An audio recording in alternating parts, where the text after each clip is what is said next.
What do you do when the world goes dark, when hope seems buried, when silence is louder than answers?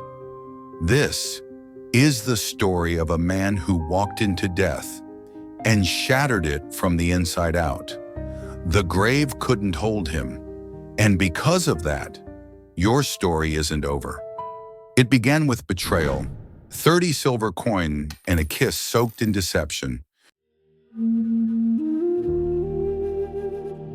He could have run, he could have called angels, but instead, he stayed. The Prince of Peace arrested, the healer bruised, the Creator bound by his creation. He was judged by sinners, mocked by men he formed from dust. The same breath he gave them, they used to curse him. I used to think I wasn't worth saving. But then I saw what Jesus endured without fighting back. And I realized I was worth dying for. They tore his flesh until his back looked like a field plowed by hate. But every strike was absorbed by love. He carried it all, the weight of the wood, the weight of the world. And when they raised him up, they thought they were lifting him to shame, but heaven knew it was a throne. Father, forgive them. My son asked me once, "Did it hurt Jesus?" And I said, "Yes, it hurt more than we'll ever know." But he didn't cry out for the pain to stop. He cried out so we could be healed. It is finished. He took his last breath so you could take your first in eternity. Saturday was still, not just outside, but inside. Faith shaken, heart shattered, dreams buried beneath stone and sorrow. I've buried a child. I've lost a wife. Saturday is real. It's that day when God feels gone and grief feels endless.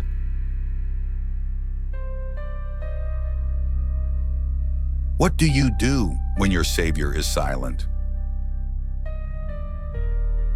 They thought they had shut the story, but they didn't realize you can't bury the author of life.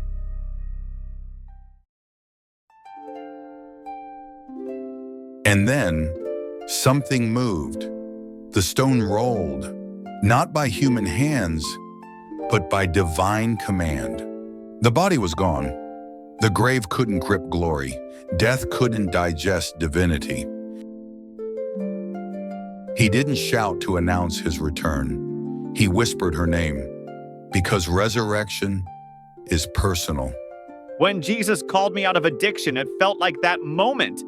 Like he said my name. Like he called me back to life. Doubt isn't a disqualification. In his presence, it becomes faith. The scars remained because he wanted us to know he understands pain, and he overcame it.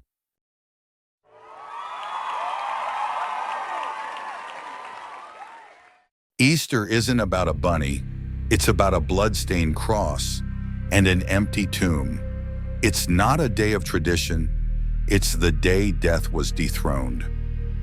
I look at that empty tomb and I remember my daughter's grave isn't the end because he rose. She will too. He didn't rise just for the ancient world. He rose for the broken, the outcast, the anxious, the addicted. He rose for you. He didn't leave the tomb so we could live in fear. He rose so we could rise. Your shame doesn't have the final word. Your pain doesn't own you. Sin doesn't define you. Jesus does. He is alive, he is near, and he's waiting for you. If this story has stirred something in you, don't keep it to yourself. Share it. Someone needs to hear that hope is alive, And if you're searching, know this: the tomb is still empty, the King is still risen, and your story is just beginning.